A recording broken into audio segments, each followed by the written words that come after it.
Bonjour, aujourd'hui nous sommes sur le détroit de l'Okavango pour un essai assez particulier. Nous sommes au sein d'une nature préservée et sauvage. Vous y croyez? Bien sûr que non. En fait, nous sommes sur l'heure.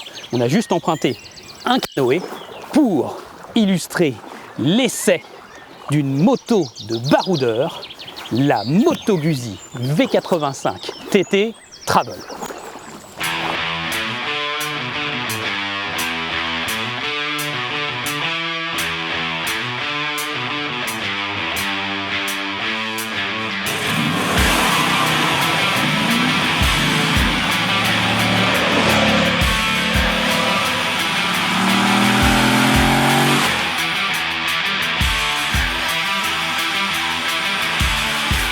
La Moto Guzzi V85, c'est quoi? Une moto unique, atypique et aussi une moto que les Chinois ne copieront pas.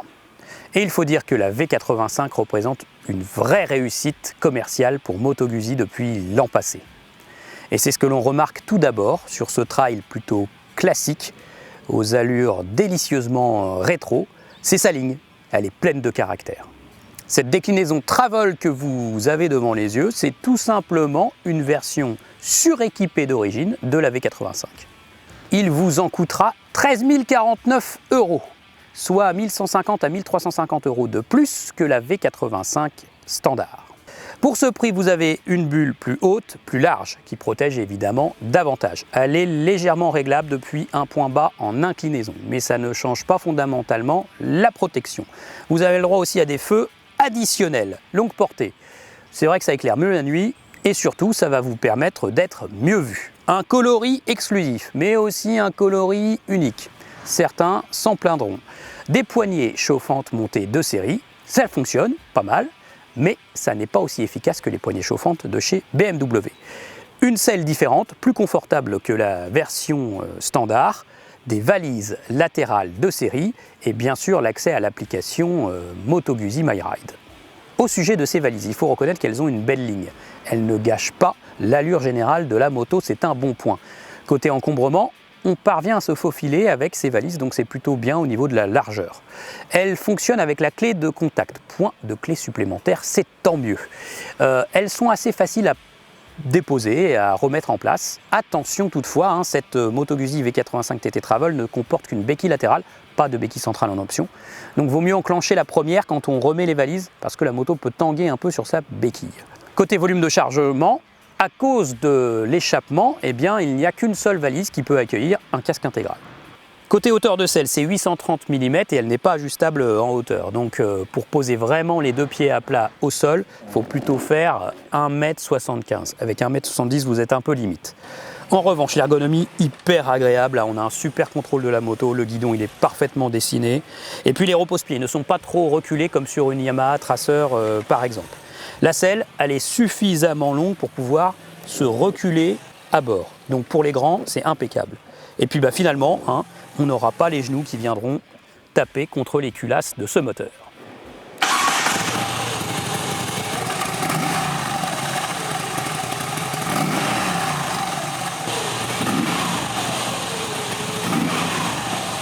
Ce célèbre bicylindre en V à 90 degrés orienté face à la route, ça c'est la signature Moto Guzzi. On peut aussi dire que c'est un moteur transversal si l'on prend en compte la position du vilebrequin.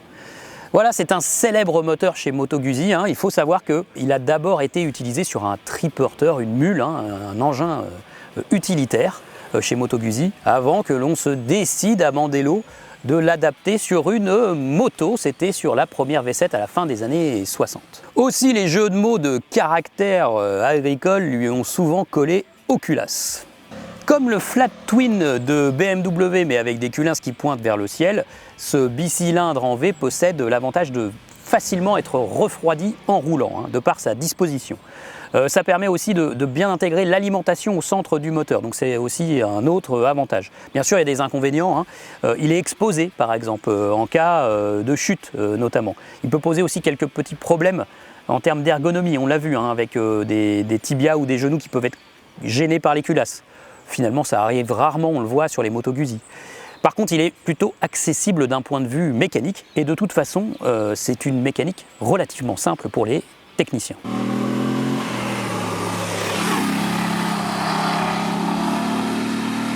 À signaler une première révision qui intervient à 1500 km, soit c'est un peu plus tard que sur la moyenne des moteurs en général. En revanche, il faut bien régler les soupapes et ça demande vraiment une expertise de la part d'un technicien formé par Moto Guzzi et c'est très important et c'est crucial pour la santé de ce moteur par la suite. 80 chevaux seulement pour ce moteur bicylindre en V, mais surtout 80 Nm de couple à seulement 5000 tours minute. Voilà, c'est ça ce que l'on retient sur ce moteur. Du couple à mi-régime.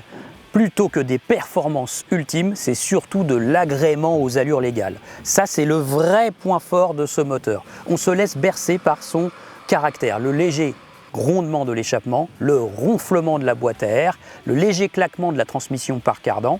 Au passage, signalons que l'embrayage comme la boîte de vitesse sont devenus beaucoup plus agréables que sur les Moto Guzzi des générations précédentes. Vraiment, c'est un moteur qui mise sur ça. Le plaisir de conduite, la balade, l'agrément aux allures légales. Et aujourd'hui, en cette période de répression accentuée, avoir un tel compagnon, eh ben, c'est un vrai avantage. Côté consommation, on peut tabler sur un 5 litres 3 au 100 en moyenne. Largement de quoi voir venir côté autonomie. Et bien sûr, avec 80 chevaux, il peut être converti en version A2. Cadre entièrement en acier, moteur qui joue un rôle rigidificateur et surtout de superbes suspensions sur cette Moto Guzzi V85 TT Travel. Elles absorbent tout, elles apportent de la rigueur, mais elles préservent aussi la tenue de cap, la maniabilité. C'est vraiment d'excellentes suspensions sur cette moto. On avale les dos d'âne à 50 km/h sans même couper les gaz, on n'a jamais mal au dos et malgré tout la moto reste très saine, bravo! Les metteurs au point de chez Moto Guzzi ont bien travaillé. On peut freiner sur l'angle sans avoir la direction qui se fige sur la Moto Guzzi V85 TT Travel. Elle est très stable dans la majorité des courbes et elle nivelle bien les différentes qualités de chaussée. Le freinage est vraiment efficace, puissant, sans être trop agressif encore une fois. Il va bien avec le caractère global de la moto, simple et efficace. A noter de belles jantes à rayons sur cette Moto Guzzi, mais point de rayon tangentiel pour autant, hein. Donc il faudra toujours monter ses pneus avec de vieilles chambres à air. C'est vrai que ça coûte aussi moins cher à fabriquer pour le constructeur italien. Électronique, tout se passe depuis le tableau de bord et les commodos, hein. On pilote tout ça tout en conduisant la Moto Guzzi V85 TT Travel. Le tableau de bord, alors il est complet, c'est sûr, mais vu la taille générale du tableau de bord, on s'attendait en fait à un écran plus large. Là, c'est un petit défaut, on reste un peu sur notre faim. Côté électronique, point trop n'en faut et c'est tant mieux, hein. Voilà. Donc il y a 3 modes de conduite, le mode stradale ou route, hein, de toute façon, qu'on va utiliser tout le temps.